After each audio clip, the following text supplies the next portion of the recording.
não tinham um sistema escrito no quarto século.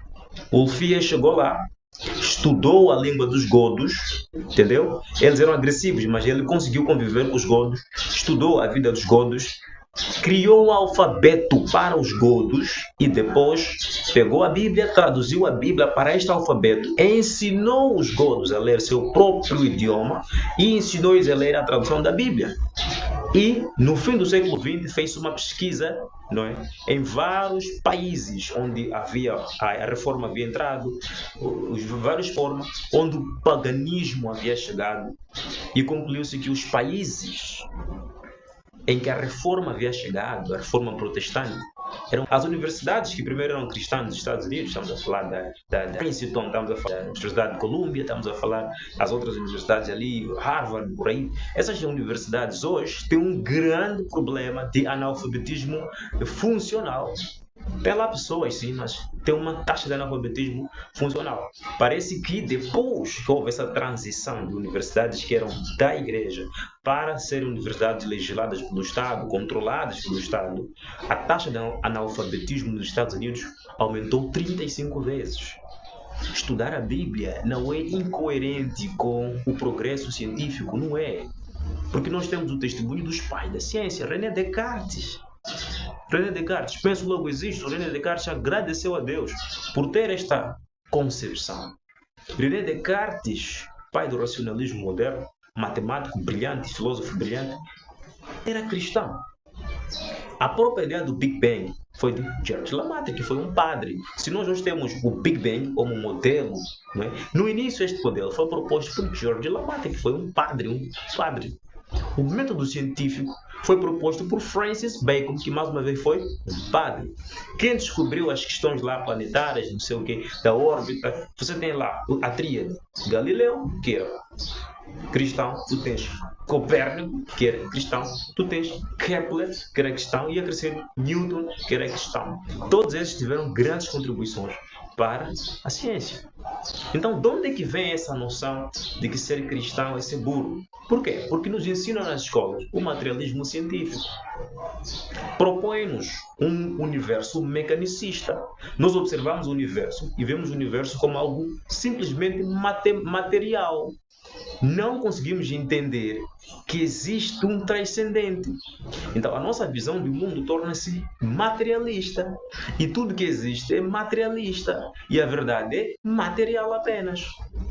Mas existem 5 tipos de conhecimentos. Temos o conhecimento científico, temos o conhecimento filosófico, temos o conhecimento religioso, temos o conhecimento do senso comum e temos o conhecimento empírico. Todos esses conhecimentos têm seu lugar na sociedade e todos eles funcionam de alguma forma, em algum aspecto, para contribuir para a experiência humana.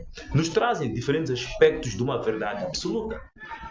Por causa do progresso do secularismo, do iluminismo lá nas universidades americanas, que depois estendeu-se para a Europa e depois agora afetou também a África, nós estamos a ter hoje essas questões do relativismo conceitual, relativismo da verdade, relativismo moral.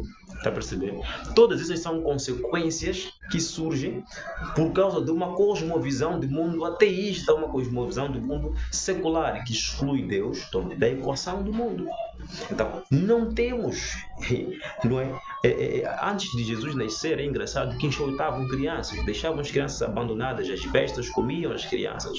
Você conhece a história dos 300, não é? Que só apenas aquelas pessoas que tinham características físicas fortes é que podiam ser deixadas viver lá em espaço. Mas quando o cristianismo chegou, ensinou o contrário, que a vida humana tem valor, que aquelas pessoas que são rejeitadas têm valor. Justiniano observou o amor que os cristãos tinham nas pandemias, quando haviam problemas, e disse: olha como eles se amam. Foi graças ao cristianismo que nós tivemos uma grande revolução no mundo. É graças a Jesus Cristo que nós temos isso. Mas hoje, infelizmente, como nós temos uma espécie de aberração religiosa, não é, no mundo, uma análise objetiva só do fenômeno religioso já nos mostra que a religião perdeu o seu foco, perdeu o rumo, e as pessoas estão se tornando cada vez mais loucas. Por quê? Porque a religião não consegue apresentar coerência. Você consegue observar, não tem coerência. Percebeu? Mas se você observar a Bíblia por si mesmo, estudar a própria Bíblia sozinho, largar o rótulo da sua igreja e ficar preocupado apenas com a Bíblia, você vai descobrir na Bíblia que existe um conhecimento que é interessante, que é complexo, que é bonito até de se entender. O nosso problema é que nós queremos que os outros estudem a Bíblia para nós. E nós, muitas vezes, aquilo que a gente diz que é nosso estudo bíblico, na verdade, é repetição de uma ideia que alguém falou. Nós devemos ter o hábito de, por nós mesmos, investigarmos as coisas. Deus deu um cérebro a cada pessoa. E essa salvação vai ser individual. A ser assim, nós temos que desenvolver um estudo individual da Bíblia. Eu não estou aqui a desencorajar você de acompanhar pastores, de acompanhar sermões. Acompanhe, eles têm seu lugar. Mas você deve chegar a uma fase da sua experiência em que não só você vive dependendo de palestras, mas por si mesmo. Estuda a Bíblia, não só a Bíblia, mas estuda também as questões científicas, as questões históricas, antropológicas, por si mesmo. Porque essa pessoa que escreve livro para você, estudou por si também. E você deve chegar a uma crença, não é? Que é a crença que eu chamo de crença válida, religiosa, que é aquela que vem de uma constatação pessoal. Você fez um estudo pessoal e não só fez estudo, mas você também viveu aquela experiência. E esta é a razão. Então, o cristão não deve ficar aí a tentar se justificar. Não, eu sou aquilo, eu sou... Não precisamos fazer isso. Porque a Bíblia é clara no livro dos Romanos. As pessoas se envergonham do Evangelho. Muita gente se envergonha do Evangelho. E é normal se envergonhar do Evangelho. Porque a nossa sociedade não está configurada de modo a receber o Evangelho.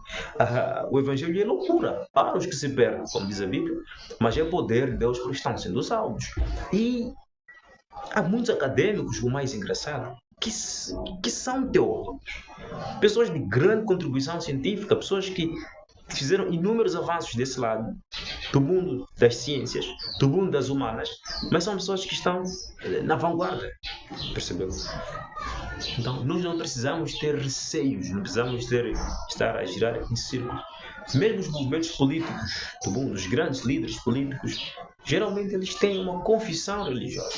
Muitos tiveram uma confissão religiosa. Esse argumento de que parte ele vai sonhar com este dia em que ele vai se tornar alguém assim, alegre. Não no céu só, mas aqui na terra mesmo. Se ele notar que seu comportamento, seu caráter não tem esta virtude, ele vai lutar no sentido de conseguir ter esta alegria como característica. E vai procurar isso com zelo.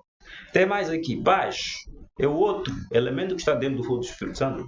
Geralmente hoje falamos de paz, mas a paz também tem esse sinônimo de fraqueza. Os promotores de paz são pacificadores. Os pacificadores não gostam da guerra. E os que não gostam da guerra são fracos. Porque os fortes entram na guerra. E o darwinismo social, que é essa noção de que o mais forte sobrevive, a teoria de Malthus, de que vai haver essa competição por alimentos, etc. e tal, tudo isto propõe-nos, não é, de que ser pacífico num mundo como o nosso é ser alguém que está na cauda da sociedade, é ser alguém fraco.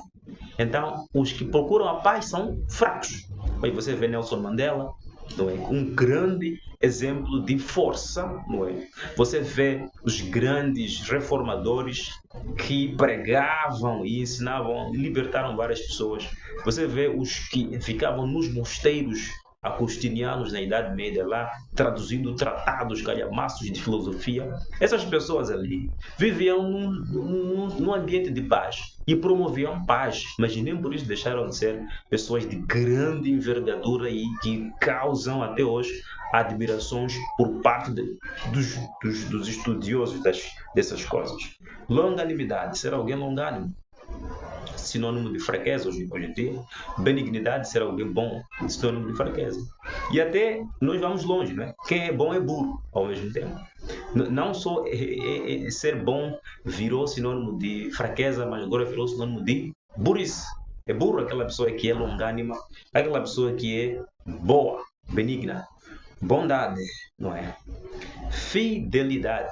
Hoje em dia, essa questão da fidelidade está sendo vista como problema. A Red Pill aparece ali e diz, olha, ser fiel à sua esposa, tens que ser fiel, mas se tu fores muito fiel, tu também não podes. Existem alguns segmentos dentro da Red Pill, que eu posso aqui falar tanto disso aí, que ensinam que ser fiel aos deveres, ser reto, é fraqueza. não é? Você viu aí o caso do Wade Wilson, que viralizou nas redes sociais. Um camarada que esmagou duas mulheres, matou duas mulheres, melhor dizendo, esmagou uma com um carro, passou em cima dela, a ser aclamado.